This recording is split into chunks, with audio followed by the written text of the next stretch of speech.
Bueno, esta primera diapositiva, digamos que partiríamos de las conclusiones a las que llegamos en la conferencia anterior, que no sé si alguno de vosotros vino, pero después de estar 1 hora y media pegando el coñazo, yo al menos llegué a una serie de conclusiones, ¿vale? Una de ellas es que tan solo utilizando las matemáticas y el sentido común podemos llegar a la conclusión de que hay una altísima probabilidad de que haya una cantidad indeterminada, seguramente muy alta, de planetas habitables y habitados. Y que probablemente todos estos planetas habitables y habitados, en alguno de ellos o en muchos, existan civilizaciones tan inteligentes o más que la nuestra, ¿no?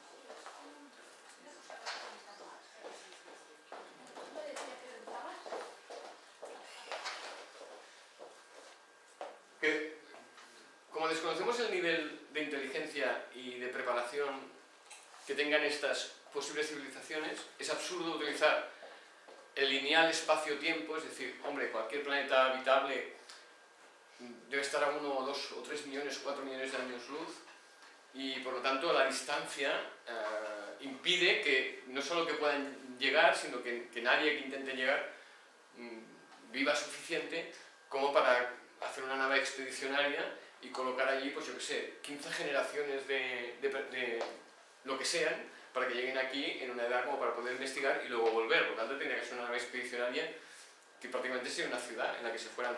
Eso es absurdo, porque como no sabemos el nivel tecnológico, no sabemos si el espacio y el tiempo pueden o no influir en quien sea que pueda venir, como para que sea imposible que vengan, ¿no?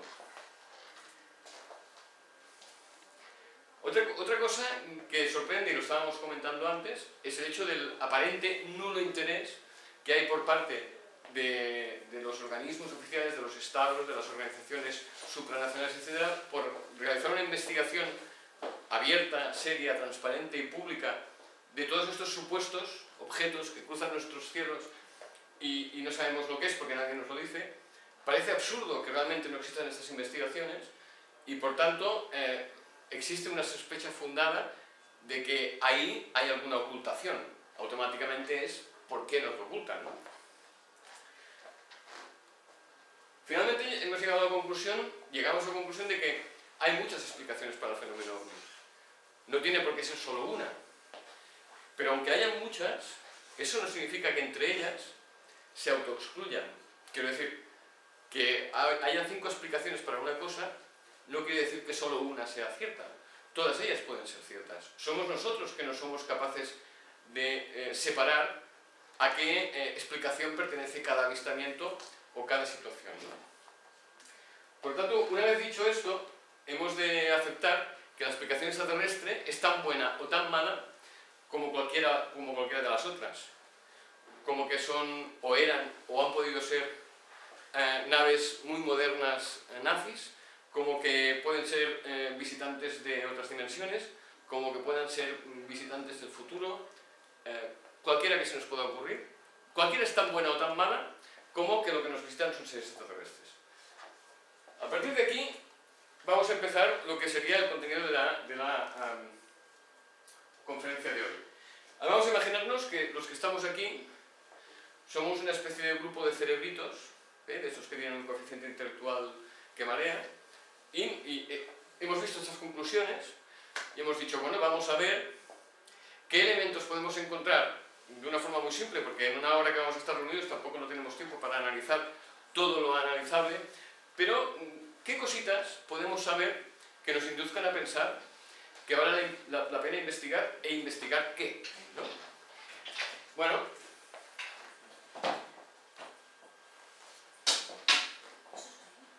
lo primero que hemos de hacer es saber, cuando hablamos de OVNI, de un objeto volante no identificado, ¿de qué estamos hablando? Realmente, es decir, cuando uno dice, yo estoy estudiando los OVNIs, ¿qué mensaje está enviando a los que reciben esta afirmación, ¿no? Porque a veces olvidamos que las palabras las hemos creado para entendernos, para que dentro de cada palabra exista un mensaje que el receptor lo interprete y entienda perfectamente de qué estamos hablando. Como que no se trata de de qué opino yo, o de qué opinas tú, o de qué opina el otro, acudiremos a la RAE. A ver qué nos dice la RAE, palabra por palabra, de qué estamos hablando cuando hablamos de ovnis. Objeto. La RAE dice que el objeto es una cosa, objeto inanimado por oposición a ser viviente. Es decir, dentro de los significados de la RAE, objeto, también hay una acepción que también incluye a las personas y a los animales. Por lo tanto, objeto podría ser cualquier cosa, pero si excluimos a las personas, diríamos que un objeto es cualquier cosa que uno se pueda encontrar que no sea una persona. Con lo cual, nuestro campo de análisis ya en este aspecto es inhumanamente grande, ¿no? Bueno, pero vamos a ver si hay alguna cosa que dentro de la definición de ovni, que nos diga, hombre, pues vamos cerrando el campo, ¿no? Volador, de volar. Ir o moverse por el aire. Sostenerse con las alas. Elevarse en el aire o moverse de un punto a otro en un aparato de aviación. Dicho de una cosa, elevarse en el aire y moverse algún tiempo por él.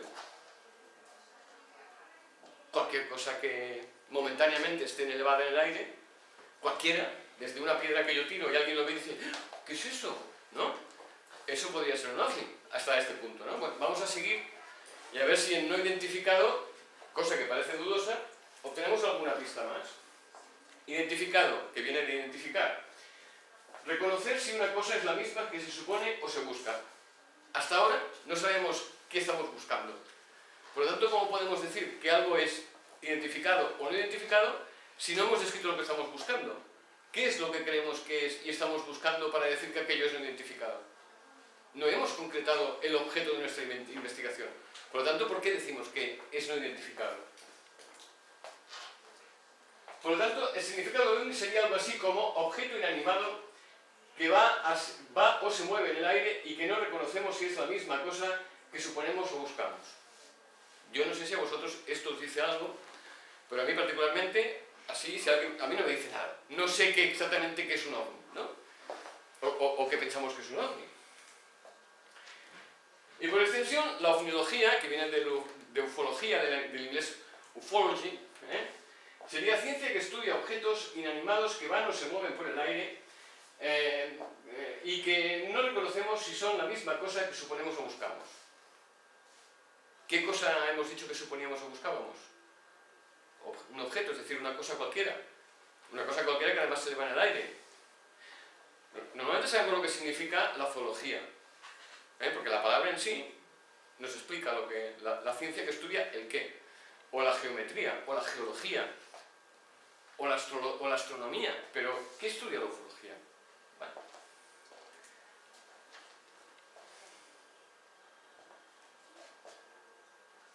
Podemos encontrar algún conjunto de palabras, algunas siglas que concreten mejor qué podríamos estar estudiando cuando estamos hablando de lo que todos asimilamos como ovni, pero no describimos en la palabra ovni. Por ejemplo, vehículo. Vamos a escoger una serie de palabras, a ver si entre todas esas palabras podemos obtener un conjunto de ellas que expliquen más o menos qué es lo que queremos estudiar, ¿no? Un vehículo es un medio de transporte de personas o cosas. Es decir, ya no estamos hablando de un objeto indeterminado, que puede ser cualquier cosa, sino que lo que queremos investigar, queremos saber si hay en el aire vehículos que, pilotados o no, se mueven en el aire, es decir, artefactos. Bueno, esto sigue siendo muy amplio, porque ahí estarían los aviones, los helicópteros, incluso los satélites, cuando los vemos por la noche, que en ocasiones se pueden ver los satélites, un montón de cosas, pero al menos ya sabemos que estamos hablando de un vehículo, de un artefacto. Transporte o no personas, porque puede ser transporte de personas o cosas, es decir, un dron, que es un avión no tripulado, es un vehículo, ¿vale? Muy bien. Nave. ¿Qué podemos entender por nave? Bueno, nave podría ser un barco o una máquina provista de medios de propulsión y dirección que le permite navegar en el espacio exterior o en la atmósfera terrestre con o sin tripulantes y que se destina a misiones científicas o técnicas. Bueno, esto es algo que nosotros podríamos estar intentando investigar. De momento ya al menos conceptualmente nos hemos centrado en vehículo, y un vehículo que en realidad pues, lo describimos como una nave que se mueve por nuestro espacio, que puede entrar y salir de la atmósfera, y por lo tanto aquí estaríamos cerrando un poquito el círculo o el ámbito de nuestras investigaciones. Aeronave. Una aeronave es un vehículo capaz de navegar por el aire. Seguimos dentro de las definiciones anteriores, pero de alguna manera nos estamos dando pistas para ir cerrando una definición que tenga algún sentido, al menos, ¿no? Aeronaval, que se refiere conjuntamente a la aviación y a la marina. Se dice específicamente de operaciones o efectivos militares en que participan fuerzas aéreas y navales. Esto puede parecer una tontería, pero si todos hacemos un esfuerzo de memoria, llegaremos fácilmente a recordar que hay ovnis y OSNIs. Los ovnis son los objetos voladores no identificados y los OSNIs son objetos submarinos no identificados. Que al final, generalmente, estos OSNIs o van o vienen del aire. Pero como que se introducen en el mar, los bautizamos como OSNIs, lo cual tampoco no tiene ningún sentido, porque un objeto submarino no identificado puede ser absolutamente cualquier cosa. Adelante.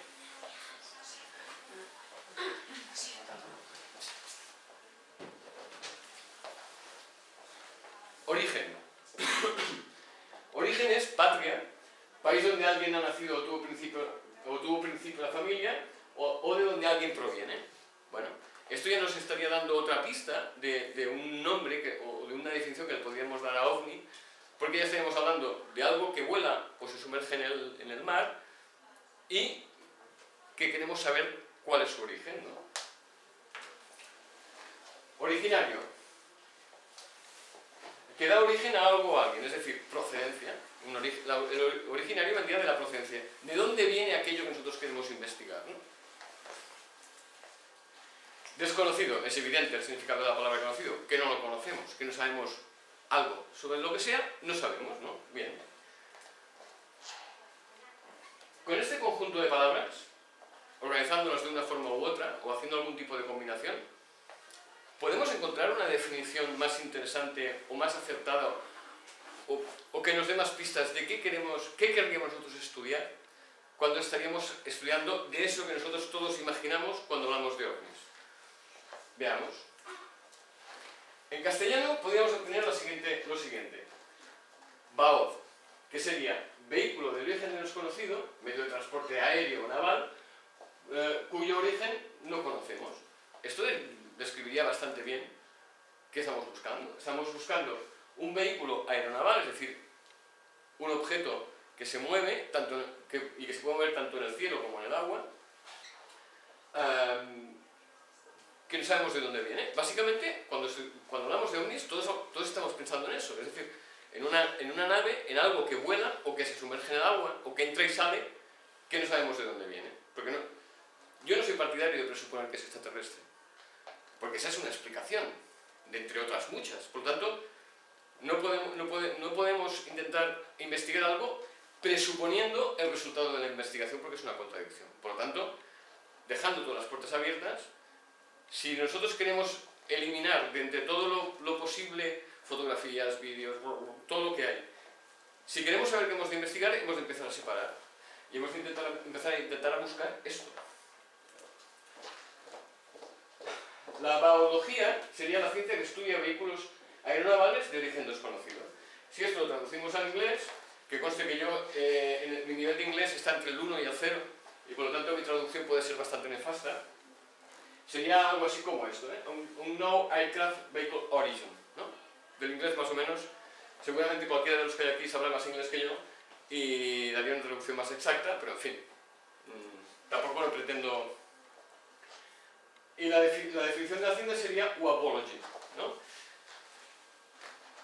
Evidentemente habrían otras, yo no digo que esta sea la mejor, pero en cualquier caso, una definición parecida a esta, en mi opinión, nos acercaría mucho más a cuando le queremos explicar a alguien qué estamos buscando. Cuando buscamos ovnis, se acercaría mucho más a la realidad. Es decir, nosotros intentamos encontrar a ver si es verdad que en nuestros cielos se mueven vehículos aeronavales de origen desconocido. Por lo tanto, que no son de nuestro planeta, no están en el ámbito de la tecnología de nuestro planeta, por lo tanto, son objeto de investigación. Todo lo demás no nos interesa, los aerolitos, las piedras, las pelotas de tenis que salen fuera de un campo de tenis y las vemos volar, todo eso no nos interesa.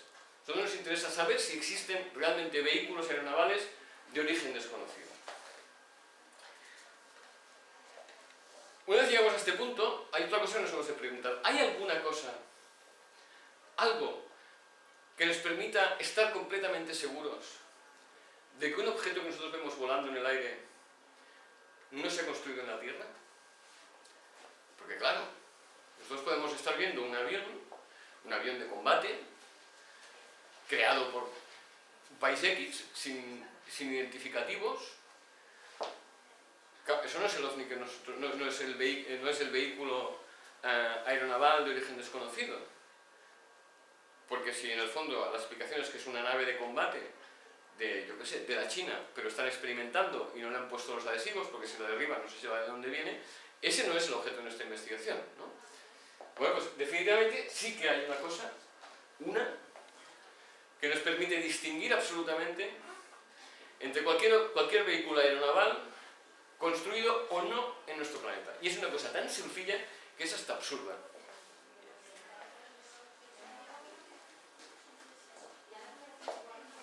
El timón. No hay ningún objeto que vaya por el mar o por el aire en nuestro planeta, construido por el hombre, que no tenga timón. ¿Qué es el timón? El timón es un elemento aerodinámico necesario para dar dirección a vehículos que se desplazan a través de un fluido, como barcos y aviones. Debido a la tecnología de propulsión, vuelo y navegación que se utiliza en este planeta, ninguna nave creada en la Tierra prescinde de este elemento, por avanzada tecnológicamente que sea. Avión, helicóptero, barco y submarino. Todos necesitan un timón. Si no, el helicóptero estaría dando vueltas como gilipollas todo el rato, porque necesita el rotor de cola para darle estabilidad y el timón para darle dirección. ¿Vale? El avión solo iría en línea recta o se balancearía. Bueno, los deflectores de las alas hay que decir así, pero si realmente quiere girar, necesita que el timón le dé la dirección hacia la que quiere ir. ¿Vale? El barco igual, el barco solo iría en línea recta. Teniendo en cuenta que tenía que tener igualmente un timón fijo que le diera la dirección, porque si no tuviera ningún tipo de timón, el barco estaría haciendo tonto todo el rato. O sea, los motores girarían, pero el barco giraría también porque no sabía dónde tiene que ir. El timón le da la dirección y el movimiento del timón hace que vaya para un lado o para otro. Y en el submarino estamos hablando exactamente de lo mismo.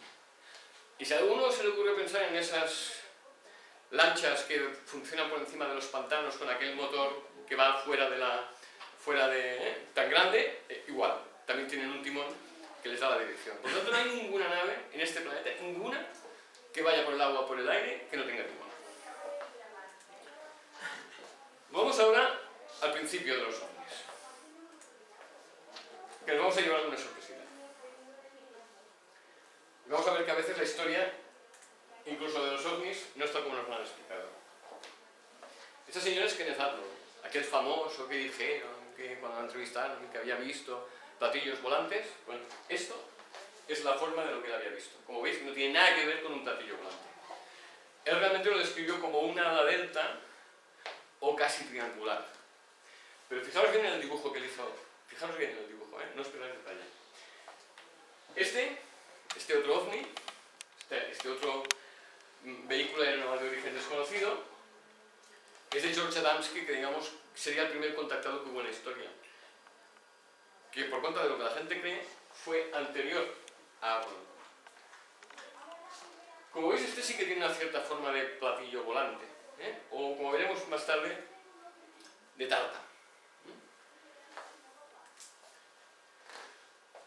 Bueno, ya os lo he dicho, estos son lo que podríamos considerar los principios, los ovnis, los objetos voladores identificados, los vehículos aeronavales de origen desconocido que han marcado el principio de la ufología o de la ovniología, ¿no? Esto es obvio, ¿no? Son los primeros 20 años de la ufología, era la descripción más habitual que hacían los testigos de lo que era un ovni. Es decir, entre un plato volador bastante literal, adelante. Perdón, disculpen. Disculpad. ¿Podemos coger un par de este? Sí. Y este otro.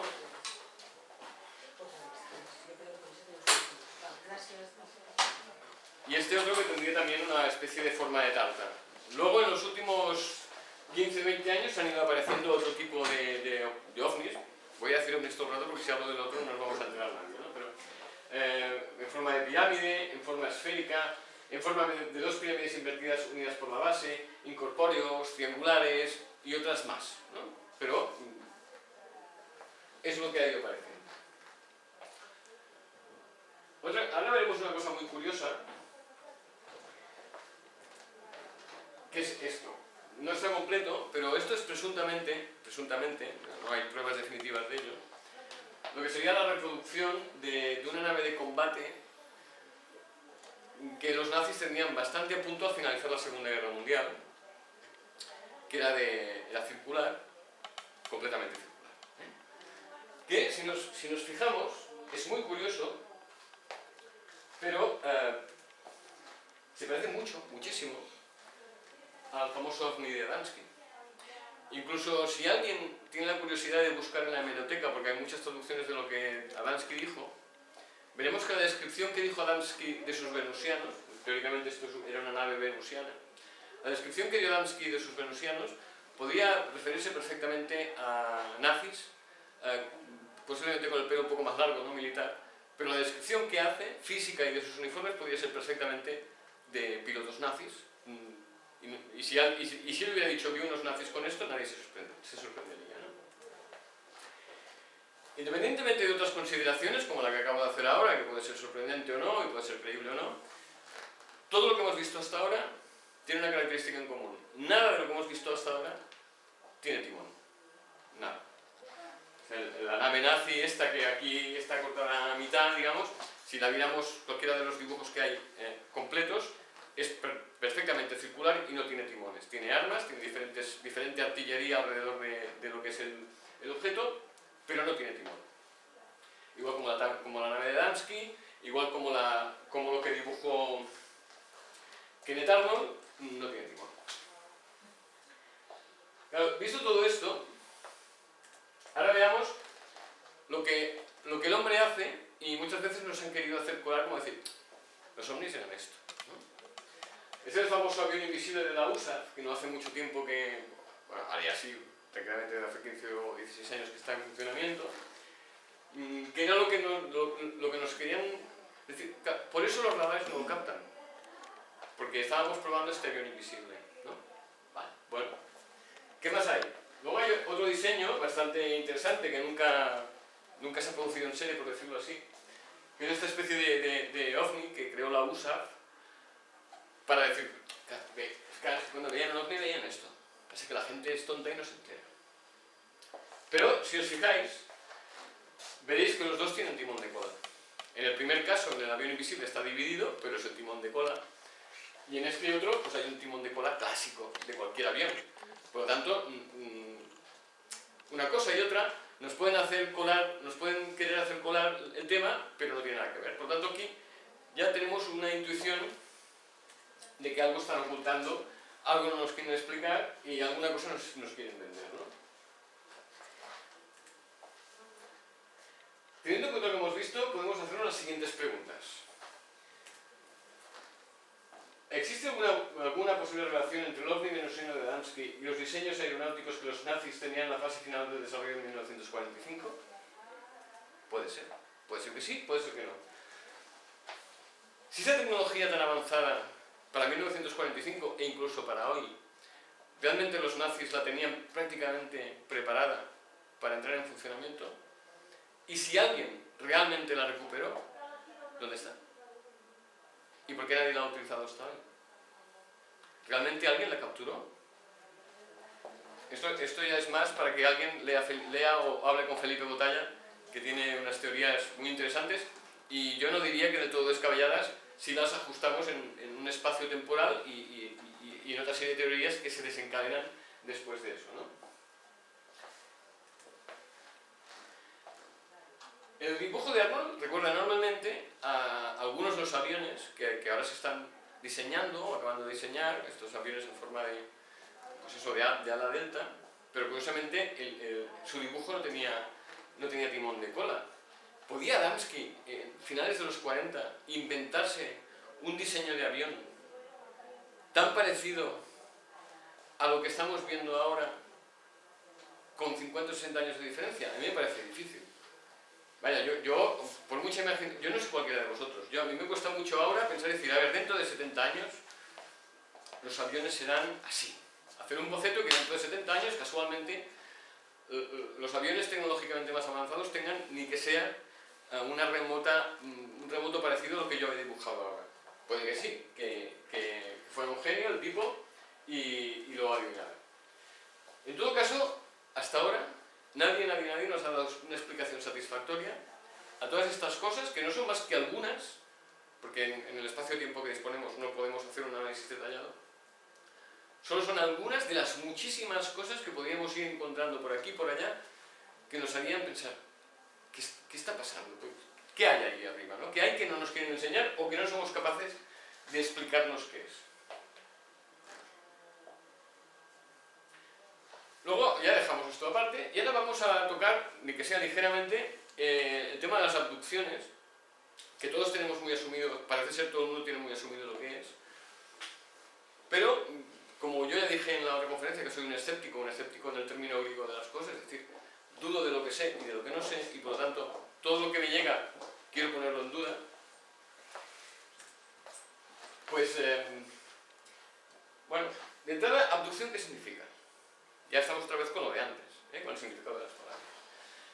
Hay que decir que si alguna cosa ha conseguido la ufología es que la RAE de alguna manera acepte implícitamente que es posible que existan seres extraterrestres, lo cual a mí me parece realmente sorprendente, ¿no? La primera definición que nos da la RAE, yo no sé si alguno de vosotros la entiende, si la entiende que me la explique, porque yo no tengo ni puñetera idea de qué significa. Dice, alejar un miembro o una región del cuerpo del plano medio que divide imaginariamente el organismo en dos partes simétricas. Cuando tengáis tiempo me lo explicáis, yo no he pillado ninguna. Segunda definición de la RAE. Dicho de una supuesta criatura extraterrestre apoderarse de alguien. Es decir, esta definición de abducción se la inventó la RAE para que abducción, dentro del concepto que nosotros lo hablamos, tuviese algún sentido. Porque la otra definición que tenía la RAE era, dicho de una persona o de una creación humana, suscitar en alguien una poderosa atracción. Conseguía abducir a los lectores con sus novelas. Es decir, cuando alguien lee una novela y se queda totalmente, ¡oh, qué novela tan fantástica! Este es el otro concepto de abducción que tiene la RAE, ¿no? O sea, la RAE originalmente tenía este y este. Y la aparición de la ufología en el mundo moderno ha obligado a la RAE a poner este. Lo cual, dices, ¿por qué? Porque hay otra palabra perfectamente que define lo que es una abducción. Secuestro. ¿Qué es un secuestro? Por retener indebidamente a una persona. En principio para exigir dinero por su rescate o para otros fines. ¿Qué es una abducción? Pues es retener a una persona para unos fines que, bueno, podemos intuir, pero que tampoco no es que los tengamos muy claros.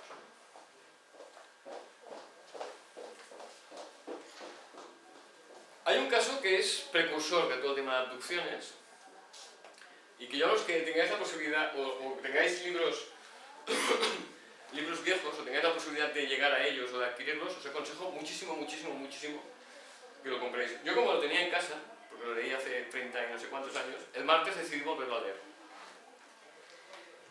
Y veréis que el problema que yo os he comentado antes de las palabras, que a veces nos crean unos problemas tremendos, no querer decir lo que queremos decir. En el prólogo de este libro, el psiquiatra que hipnotizó al matrimonio Hill para ver qué les había pasado, hace un prefacio del libro en el que explica cómo ha llegado él a aceptar participar en este libro, ¿no? Estamos hablando de este libro es de 1965, el original. Este se publicó aquí en los 70 aproximadamente. Es exactamente este, es el mismo. Pero hay muchas variantes de portada y de editorial de este mismo libro. El hombre empieza a hablar del matrimonio Hill y dice, un mes después de su experiencia espacial, lo dice así tal cual, y sigue hablando, y de pronto empieza, el objeto volante no identificado, bla bla bla bla bla bla, el objeto volante no identificado, y así constantemente. Y dentro del libro, todo el rato, tanto el psiquiatra, como el investigador, como el propio matrimonio Hill, pues claro, ya el tema platillo volante como que ya no quieren ni pronunciarlo, ¿no? Porque ya les da hasta vergüenza hablar de platillos volantes. Pero están constantemente hablando de que fueron llevados a una nave y están constantemente hablando de objeto volante no identificado. diciendo, a ver, perdone usted, si usted ha sido introducido en una nave de origen desconocido, eso no es un objeto volante no identificado. Usted ya ha identificado que es una nave. Por lo tanto, decir objeto volante no identificado no quiere decir nada. Otra cosa muy interesante de este libro es que en él participan, como ya he comentado antes, tanto el psiquiatra que los hipnotizó para intentar descubrir qué había ocurrido durante 2 horas de ese trayecto que ellos tenían totalmente olvidadas. Interviene tanto el psiquiatra como el escritor, el señor John G. Fuller, tal como los propios víctimas o los propios protagonistas de la abducción, ¿no? Y es uno de aquellos libros que no intentan decirnos qué es lo que ha ocurrido, sino que nos presentan todo el proceso investigativo del psiquiatra juntamente con los pacientes de intentar descubrir qué es aquello. Y el psiquiatra tiene una serie de opciones que él considera más o menos verosímiles y es lo que se expone en el libro. Y luego te deja a ti que con todo lo que has leído, bueno, pues saques tu conclusión.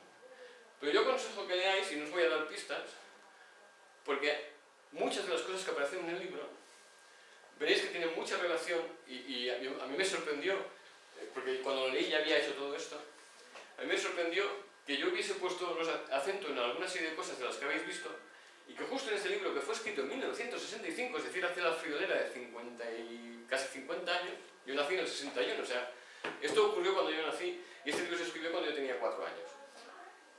Es curioso que después de tanto tiempo, en realidad, sigamos en el mismo sitio. No nos hemos movido. Bueno, pues dicho esto, vamos a ver a los sospechosos habituales. Si quieren salir. Bueno, este es el primer sospechoso habitual, el famoso extraterrestre gris, que todos consideramos el malo de la película, ¿no? Lo cual tampoco está tan claro.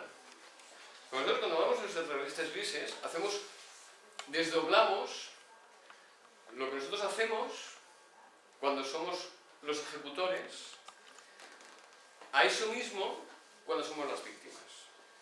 Y cuando somos las víctimas lo consideramos malo y cuando somos los ejecutores lo consideramos bueno. Y me explico.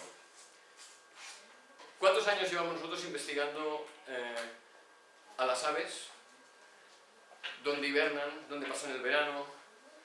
¿Qué caminos siguen? ¿Por qué los siguen?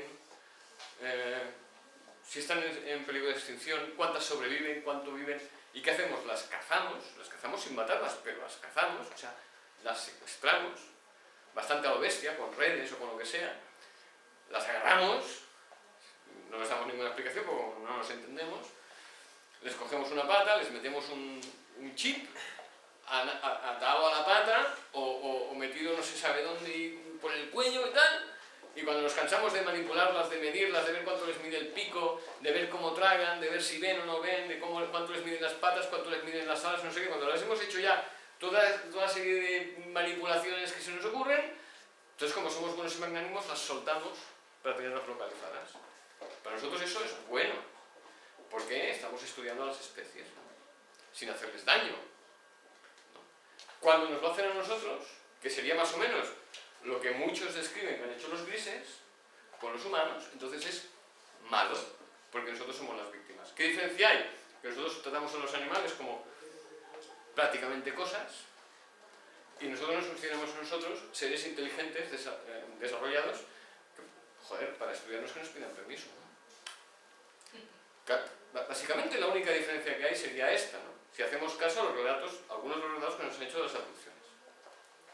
Luego hay otra víctima, otro sospechoso habitual, que sería este tipo de extraterrestre, serían, digamos, los de aspecto pleiadiano o de la Confederación de Planetas, o llamada como quieras, que estos ya nos tratan un poquito mejor, porque no nos hacen pasar las de Caín, también nos abducen en ocasiones, pero nos abducen más suavemente, y generalmente los que dicen haber sido abducidos por estos, pues nos explican que han recibido un mensaje, y ellos quieren transmitir ese mensaje.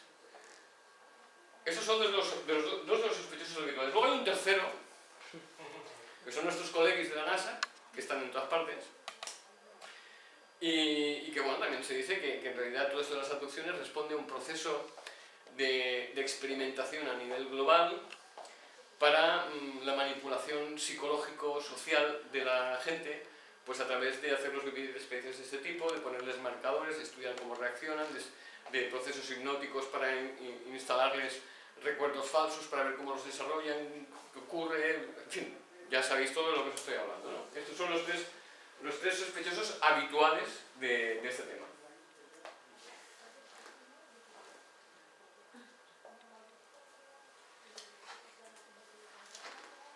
Tipos de abducción, para que nos hagamos una idea que supongo que todos sabéis. Las de exterior, que son las de los matrimonios Hill, era la clásica, hace 40 años, o 50 era la clásica, es decir, una persona iba en su coche, en su camión, en su bicicleta, caminando, lo que sea, de pronto veía una luz, esa luz le perseguía, se acojonaba y le desaparecía 1 hora, 3/4, 2 horas, no se sabe cuánto. De pronto él seguía en el mismo proceso, él creía que estaba, y luego miraba el reloj y se daba cuenta que, hostia, en hacer 100 metros había tardado 1 hora y no sabía por qué, ¿no? Estas eran las abducciones clásicas.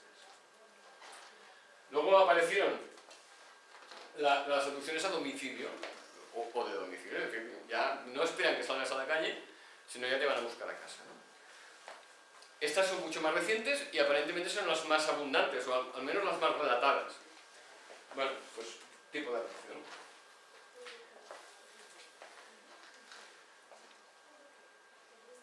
Podemos hablar de que son abducciones hechas en algunos de los casos por seres de procedencia desconocida, ya sea grises o tipo pleiadiano, para experimentar biológicamente. La palabra experimentar la he puesto expresamente porque siempre se dice que experimentan con nosotros, pero también podríamos poner la palabra para estudiarnos biológicamente. Lo que pasa es que nosotros queremos pensar que nos están manipulando porque son muy malos. O los pleiadianos que nos quieren dejar un mensaje, ¿no? Después hay la otra abducción, pues la que os comentaba antes, ¿no? La de, bueno, presuntos miembros de organizaciones más o menos secretas, gubernamentales o supragubernamentales, pues que nos están manipulando psicológicamente, aquello que llamamos el nuevo orden mundial, pues sería uno de los procesos que presuntamente intentarían averiguar cómo conseguir que todos pensemos lo mismo y aceptemos las órdenes y cómo nos podían manipular psicológicamente y hacernos creer lo que a ellos les dé la gana, ¿no?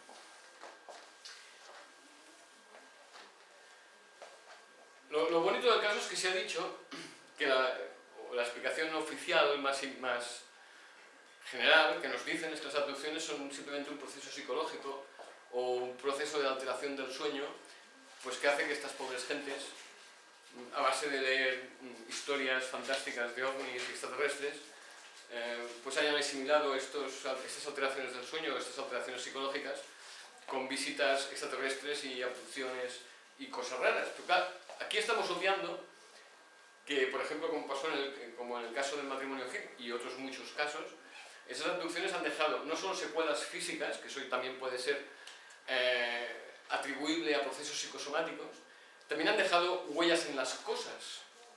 Es decir, algunos de los coches que fueron víctimas junto con sus dueños de ese proceso de abducción, pues en esos coches habían señales, habían marcas que antes no estaban, habían restos de radiación o de algún otro tipo de energía que el coche no debía tener. Por lo tanto, bueno, pues la potencia psicológica de aquellas personas tenía que ser muy fuerte como para ser capaz no solo de generar consecuencias psicosomáticas, sino que además generar en el propio vehículo señales y energía que en realidad no se hubiera producido que no fuera por su mente, lo cual esto es, bueno.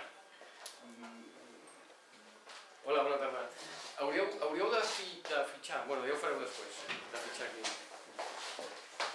Después, ahora ya el tema de las abducciones lo hemos, más o menos, tenemos un proceso reflexivo que yo creo que es muy interesante, que todos nosotros evaluemos. Recordemos, somos un grupo de cerebritos que estamos intentando ver si es necesario investigar lo que la gente, lo que el pueblo llama ovnis, ¿no? Y estamos tocando temas que son de interés.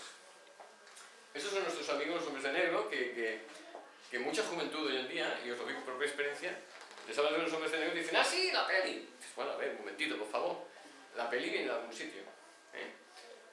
Esta gente fueron muy famosos durante yo qué sé, 30, 35 años, y allí donde aparecía un ovni, donde había un cierto un ovni, o había un estrellamiento, o habían huellas, o algo así, aparecían unos señores vestidos tal cual.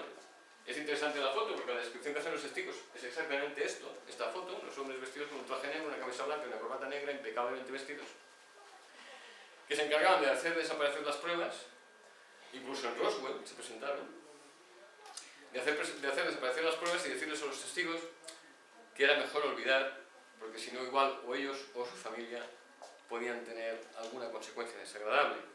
Lo decían de muy buenas maneras, pero como un mal rollo, ¿no? Y esos señores fueron muy famosos durante muchos años. La película, veréis que llevan un aparatito que hace que la gente olvide, ¿no? Claro, esto puede muy bien ser... Hollywood no siempre inventa, Hollywood adapta a la realidad y nos da mensajes ocultos muchas veces. Y el aparatito de olvidar puede muy bien ser este mensaje que daban a la gente, decir, no recuerdes, o puede muy bien ser fruto de esas presuntas abducciones en las que los testigos tienen unos periodos de amnesia que no se sabe de dónde vienen, y también podría ser fruto de esto. Claro, esto ya respondería a las conspiraciones, que sería muy largo ahora entrar en el tema conspiranoico, pero que si alguien tiene mucho interés en entender de una forma fácil, tranquila, todo el proceso y todas las cosas que intervienen en la conspiranoia, yo les aconsejo que se traguen entera toda la serie de Expediente X, porque en esa serie se desgranan todos y cada uno de los conceptos que forman parte de lo que es la conspiranoia.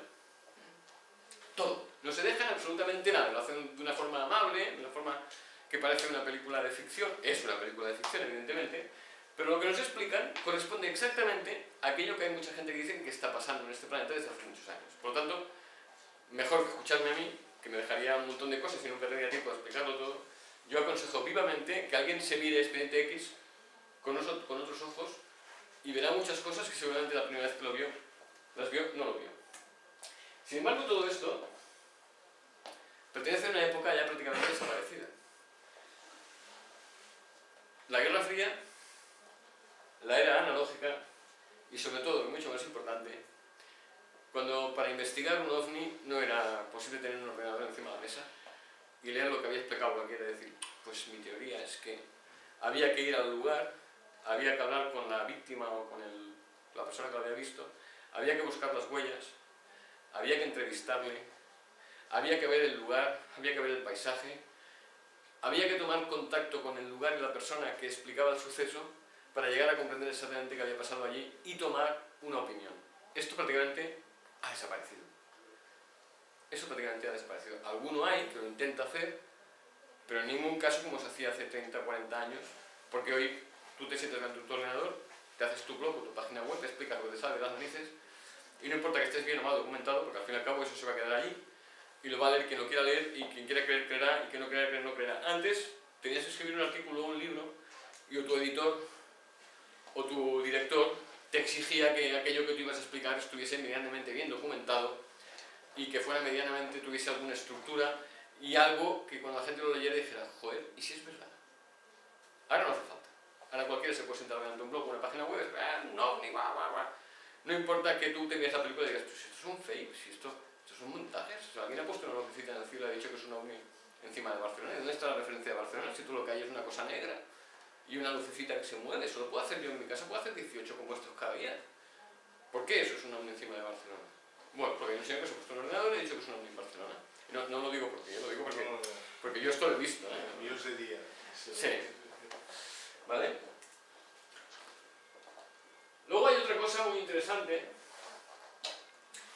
que son los OAPAT, es decir, artefactos que están fuera de su tiempo. Esta es otra parte del fenómeno OVNI que no tiene una relación directa, pero sí tiene una parte que la podría afectar, ¿no? Esto es un retablo que se llama La glorificación de la Eucaristía, que le hizo un tal Ventura Salimbeni en el año 1600. Así, tal como estáis viendo ahora, seguramente diré, un retablo, ¿vale? Bien, un retablo, me gusta. Bien. Vamos a ver un detalle del retablo, un poquito ampliado. Esto de aquí es esto de aquí, que diréis, bueno, un poquito rarito sí que es, pero ¿qué? ¿No? Bien, veamos qué. Esto es el Sputnik 1 puesto al revés, ¿eh? Para que más o menos tengáis una imagen. Este es el primer satélite artificial que lanzó la Unión Soviética, fue el primero de los primeros, digamos, o sea, fue el primero, lo lanzó la Unión Soviética, el Sputnik 1, en 1956. Es decir, pues mira, unos 300 años después de que se hiciera este retablo imponente. Y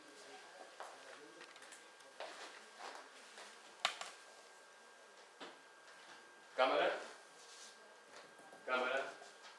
antenas. ¿De dónde sacó este buen hombre esta imagen para pintar ese retablo? Ya sé que es muy cogido con las patas, nunca mejor dicho, pero no me digáis que no se parece mucho. Y que no encontréis ningún otro retablo ni ninguna otra representación de la época en la que se represente a Dios Padre y a Dios Hijo en el cielo que se parezca a esto. No lo encontraréis. Esto es una pintura que está fuera de su tiempo porque nos está representando algo que en aquella época, bueno, ya me explicaréis qué significa esto para aquella época, esas antenas, nada. Y esta circunferencia, que ni siquiera es el planeta Tierra, que no se sabe lo que es esto. Esto es una circunferencia. ¿Y esto? ¿Qué es? En 1600, ¿verdad? Como esto hay muchísimas cosas. El retablo fue realizado por, como hemos dicho, por Buenaventura Seghinieri, la glorificación de la Eucaristía, pintada en 1600. Actualmente se encuentra en la iglesia de San Lorenzo de San Pedro, en su parte superior, bueno, lo que ya os he explicado, ¿no? Bueno, más.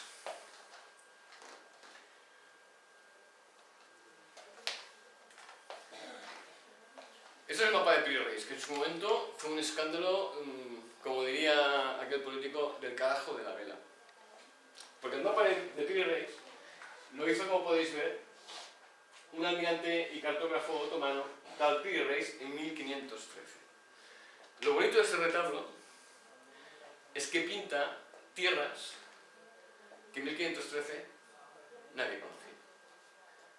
Nadie. Se descubrieron mucho más tarde. Pero lo más curioso del caso es que aquellos que lo han estudiado detenidamente y han cogido medidas, es decir, a ver si esto mide tanto y esto sabemos que es tal cosa, digamos qué escala tiene, todo lo demás, la escala es buena y la escala es perfecta. Y las costas están perfectamente bien delineadas. Dicen los expertos, yo no soy un experto, no he estudiado esto, por lo tanto no puedo decir que lo digo yo, digo que dicen los expertos, que este nivel de perfección solo podría ser alcanzado reproduciendo fotografías aéreas. ¿Qué fotografías aéreas podría haber visto el señor Piri Reis en 1560? Que sepamos, no había cámaras fotográficas ni aviones. ¿O sí? Ya para acabar, os enseñaré algo que seguramente todos tenéis bastante en vuestra mente, que es el profeta Elías y su carro de fuego. Y la descripción que Elías hace en el libro de los Reyes, en el segundo libro de los Reyes, en el capítulo 2. Dice, esto pasó cuando Yahvé arrebató a Elías en el torbellino del cielo. Elías y Eliseo partieron de Gilgal. En el 2.11 dice, iban caminando mientras hablaban cuando un carro de fuego con caballos de fuego se interpuso entre ellos y Elías subió al cielo en el torbellino. A ver, si estamos hablando de una elevación espiritual, bueno, sí, ¿no? Pero es que incluso las representaciones que se dan de eso, es que parece que estemos viendo la tobera de un avión o de cualquier cosa que aquella gente no supieran cómo identificar y lo explicaban como podían, ¿no? Y con cosas como esta en la Biblia podemos encontrar las que queramos.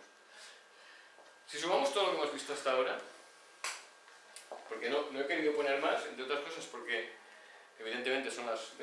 más o menos había calculado bien el tiempo. Si os pongo más cosas ahora no tendríamos tiempo de que me preguntéis o de que comentéis o de que deis vuestra opinión. Pero cosas como estas, esos outpads, estas cosas fuera de su tiempo, Hay cientos y cientos y cientos y cientos. Encontradas en excavaciones arqueológicas, en fin, donde queráis. Algunas tienen una explicación más o menos razonable, pero otras son inexplicables. Se ha llegado a encontrar, creo que fue en Egipto, hasta una pila. Dices, los egipcios ya tenían pilas, luego tenían corriente eléctrica, aunque fuera artificial, o sea, aunque fuera batería, digamos. ¿Cómo puede ser? De esto hay miles de casos. Entonces, ¿esto qué nos viene a decir? O la historia no es la que nos han explicado, es decir, antes de esa civilización tan avanzada hubo otra civilización igual o más avanzada que esta, o otras civilizaciones vinieron a la Tierra y de una forma u otra, de forma selectiva o de forma generalizada, influyeron en la evolución de nuestra especie. Si sumamos esto al hecho de que es obvio que circulan por nuestros cielos naves, aparatos que no sabemos identificar quién los ha construido, por lo tanto, de dónde proceden, porque no tienen timón de cola. Si se han producido abducciones, quiero mencionar, el otro día estaba en un programa, estábamos hablando de esto, y me recordaron que en Estados Unidos hicieron una encuesta y que alrededor de 2 millones de norteamericanos están convencidos de que habían sido abducidos. 2 millones son muchas personas, solo en Estados Unidos. Es decir, el fenómeno como tal existe. Lo que no sabemos es la explicación total de este fenómeno. O si hay diversas explicaciones. Exactamente igual como existe el fenómeno OVNI. No sabemos exactamente cuál es la explicación. Sabemos que hay varias posibles. Pero no sabemos si hay solo una buena o todas son buenas. O si realmente nos hemos vuelto todos unos pirados y esas cosas que vemos que no sabemos identificar es porque nuestra mente en un momento determinado nos fabrica cosas extrañísimas. Incluso nuestras cámaras de audio y de vídeo nos fabrican cosas rarísimas que luego cuando vemos decimos, joder, esto no es de este planeta. Y sí, es de nuestro planeta, pero nuestros ojos, nuestro cerebro, nuestras cámaras, todo, absolutamente todo nos está engañando. Eso sí que es una confabulación de los medios técnicos y físicos de los que disponemos para llevarnos a conclusiones equivocadas. El conjunto de todo esto, en mi opinión, es que, señores, sí que merecería la pena que un grupo de personas cualificadas de diferentes campos científicos, con la mente abierta y a nivel mundial, se dignaran algún día a analizar todo lo que les pueda llegar, y es preferible que quedasen casos que posiblemente fueran buenos fuera, pero que todos los que quedasen fueran inequívocamente difíciles de explicar, y que a partir de aquí se fuera construyendo un archivo, y que a partir de aquí pudiéramos llegar a comprender, ni que fuera mínimamente, qué demonios está pasando. Porque lo que sí que es cierto, y esto ya lo dije en la conferencia anterior, es que ningún gobierno en el mundo, nunca, jamás, si no es porque se siente obligado, va a reconocer que sobre su espacio aéreo se mueven naves que no sabe de dónde vienen, que no sabe a dónde van, que no sabe qué intenciones tienen y que además no pueden derribar. Y que por tanto nuestros impuestos, esos que pagamos para que nos defiendan, para estar seguros, no sirven para nada. Y si no sirven para nada, ¿para qué demonios vamos a pagar impuestos? Eso ningún gobierno en el mundo lo va a reconocer. Por lo tanto, por mucho que ellos hayan investigado, porque sabemos que ellos han investigado, y en este libro encontraremos pruebas, menciones que hacen los propios testigos de la abducción, que han hablado con investigadores oficiales norteamericanos. En este libro encontraremos pruebas de que ya en 1962, 63, 64, tanto el ejército norteamericano como el propio gobierno americano tenía mucho interés en saber cada ciudadano que había tenido un contacto con un objeto no identificado o no clasificable y saber qué había visto, qué había ocurrido e intentar llegar a alguna conclusión. Es evidente que investigan todos los gobiernos, pero es evidente que no sabemos a qué conclusiones han llegado porque no nos lo van a explicar. Si hubiesen llegado a la conclusión de que todo son tonterías, nos hubiesen echado encima de la cabeza los cientos y cientos y cientos de miles de casos investigados y hubiesen dicho, tened tontos. Ahí está la respuesta a todo. ¿Veis que es fácil? Todos y cada uno de los casos que hemos investigado, explicados satisfactoriamente y con pruebas irrebatibles que cualquiera de nosotros puede comprender. Si no lo hacen, es porque no han conseguido llegar a esas conclusiones. Si no lo hacen, es porque hay algo en sus investigaciones que a ellos mismos les produce un respeto, un temor, o, lo que os comentaba antes, ¿cómo le voy a explicar yo a mis ciudadanos que no puedo enfrentarme a este problema porque no tengo ni armas ni comprensión suficiente como para saber ni qué es el problema ni cómo eliminarlo? Básicamente esto es lo que os quería comentar. Ya sé que no es gran cosa, pero en el espacio de tiempo del que disponemos tampoco no es como para... Se podría estar hablando 5, 6, 7, 8 horas, 10 horas entrando al detalle en muchas cosas. Yo espero ir haciendo conferencias mucho más específicas, en las que se pueda entrar al detalle en temas muy específicos, que pueda compartir con vosotros, o vosotros podéis compartir conmigo cosas que sean algunas de las que hemos hablado o de las que todavía no hemos hablado. Así que es vuestro turno, si queréis compartir alguna cosilla, preguntar, dar vuestra opinión, tirarme algún trasto por la cabeza.